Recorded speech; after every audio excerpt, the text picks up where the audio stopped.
आप लोग जिस किसान को जो है कहते हो ना कि अनपढ़ गवार है, कभी खेतों में आकर के देखना। यानी इस तरह के खेत जब सूखा सूखा होता है ना, और जब इसी खेत में किसान कुदाल चलाता है तो पूरा शरीर का जो मसल जो होता है काम करता है, इतना मेहनत लगता है। और जो शहर के लोग कहते हैं कि किसान क्या करते हैं हमारे लिए, कभी आप आकर के देखिए। अभी जो है पूरे देश में क्राइसिस चल रहा है। हम लोग जानते हैं कि डीजल पेट्रोल का दाम बढ़ गया है, कम से कम 10 रुपया 11 रुपया बढ़ गया है। लेकिन आप डीजल पेट्रोल के बिना तो कैसे भी रह जाइएगा, लेकिन अगर किसान ये खेत उगाना छोड़ देना तो उस दिन जो है आप लोग को भूख का पता चल जाएगा कि पैसा रहते हुए जो है हमारे मतलब घर में जब अनाज नहीं आएगा, तब उस दिन आप लोगों को किसानों का मेहनत पता चलेगा और किसान क्या चीज़ है आपको पता चलेगा। इसीलिए हम किसान हैं, इसीलिए किसानों को हमेशा सपोर्ट कीजिए। और सरकार के द्वारा कहा गया था कि किसान की आय को दोगुना किया जाएगा। वास्तविक स्तर में किसान का आय तो दोगुना नहीं हुआ, लेकिन दुकानों में भरी महंगाई दोगुना हो गया।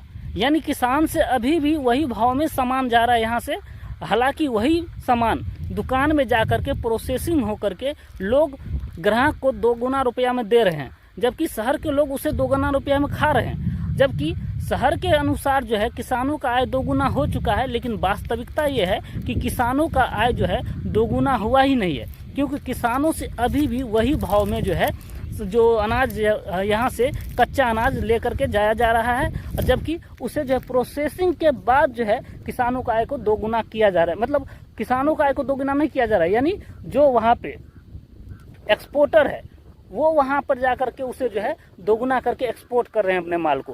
कहिएगा कैसे? मान लेते हैं कि किसी किसान का धान बिका 1500 का, यानी 1500 रुपया क्विंटल।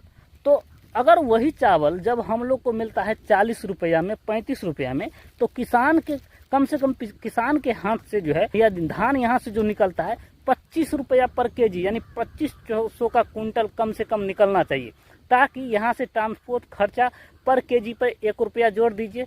उसके बाद जो है उसमें जो भी वहाँ पे प्रोसेसिंग होगा, मिल में जा करके जो वहाँ से अपना डील करेंगे, तो उस पे 5 रुपया जोड़ दीजिए, तो आप लगभग में 30 रुपया हो गया। किसान से हमने लिया 25 रुपया में, वहाँ जाकर के हो गया 30 रुपया। लेकिन बाद में वहाँ से अगर आप लोग 35 रुपया बेचिए या 40 रुपया बेचिए, फिर भी पर केजी आप लोगों का 5 रुपया फायदा है। तो बताइए, आप किसान को अमीर बना रहे हैं कि जो यहाँ से अनाज लेके जा रहा है उसको अमीर बना रहे हैं? किसान को तो आप दिनों दिन गरीब बना रहे हैं। तो इस चीज़ों पर सरकार जरूर ध्यान दे। आज के लिए इतना ही। जय हिंद, जय बिहार।